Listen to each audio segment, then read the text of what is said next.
So this right here is one of my pride and joys. This is the second trophy I've ever received. The first trophy actually I can't find anymore.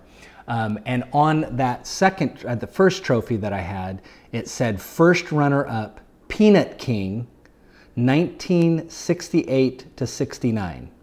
This one says first runner-up, King, 1969-1970. Now let me explain what that means.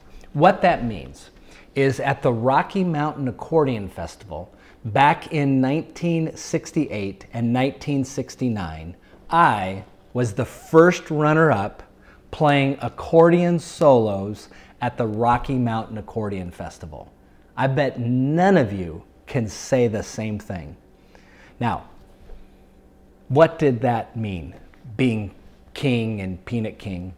You know, now, some almost 60 years later, it doesn't mean a lot. In fact, I can't tell you what I played. I can't tell you who I was competing against, how many people I was competing against.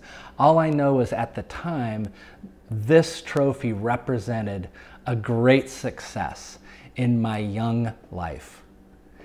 And throughout the rest of my life, there were a lot of times where I had wonderful successes like this. I mean, I was never a great athlete, but I always, would get an award for our team doing fairly well.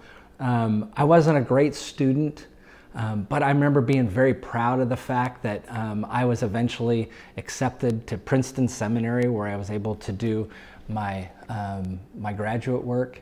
I remember getting the first job that I had right out of seminary. I was able to get that job pretty soon, before a lot of the other students in my class had gotten jobs, and I remember feeling really proud of myself. I remember when we started the church in Washington State, how proud I was of what we accomplished. And there's been lots of those times in my life where I've looked at things that I've accomplished, and I found myself being pleased with what I did. And I remember early on, I used to think that that's what it was about. That what it was about, the sure way to bring pleasure, or to have someone being pleased by you, was to accomplish things. When I accomplished this accordion festival trophy, I remember my parents being very proud. When I made all those other accomplishments, I remember other people being very proud, and I was thinking that that's what I needed to do, to please people. I needed to please people by what I did. And I think a lot of us live that kind of life, where we think that in order to be loved, in order to be cared for, we've got to have all these accomplishments. And I think sometimes that creeps into the way we think about God.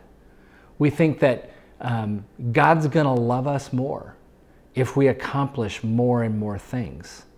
I know that's creeped into my own theology at times. When I've thought of the successes or the high points that I've had in my life, that must make God more happy with me. But here's the thing. You don't have to do any of those things in order for God to be happy with you. I was reading a devotional the other day, and the author of that devotional pointed this out. And it was something that I've heard this story hundreds of times, but I never thought of it this way. It's right at the beginning of each of the Gospels, essentially tells the same story. And it's when Jesus was baptized. And so Jesus comes down to the river, and he meets John there, and John's going to baptize him. And then, there's always this little thing where John says, "Oh no, I shouldn't baptize you. You should be baptizing me." And Jesus says, "No, I need you to baptize me." And so then Jesus is baptized. And here's what it says. This is from Matthew's version, chapter 3 of Matthew, verse 16. It says, "And when Jesus had been baptized, just as he came up from the water, suddenly the heavens were opened to him, and he saw the Spirit of God descending like a dove and alighting on him, and a voice from heaven said, 'This is my Son, the beloved, in whom I am well pleased.'" Now, you've heard that story before, right? Well, here's what this author pointed out to me. He says, think about this. This event where God says, "This is my son in whom I am well pleased," happened before Jesus had done any miracle. It had happened before Jesus had recruited any disciples. It was before Jesus had preached any sermon.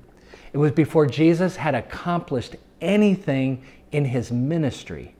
It was right at the beginning before anything was done. And God's word on Jesus was, "This is my son in whom I am well pleased." God was pleased because Jesus was his son. God was pleased because of who Jesus was, not because of what Jesus was going to do. And the same holds true for us. Sure, it's good to get trophies. It's good to have these accomplishments. It's good to do all these things. It's a part of what we're called to do as disciples. But it's not what we're called to do in order to have God pleased with us. God is pleased with us because we are God's creation. That is why God finds pleasure in each one of us. So remember that. The next time you've had a great accomplishment and you're celebrating that a great accomplishment, do so. But know that hasn't made God any happier with you than God was before, because it's impossible for God to ever be happier with you by anything you do, because he's already got you as high as you can be.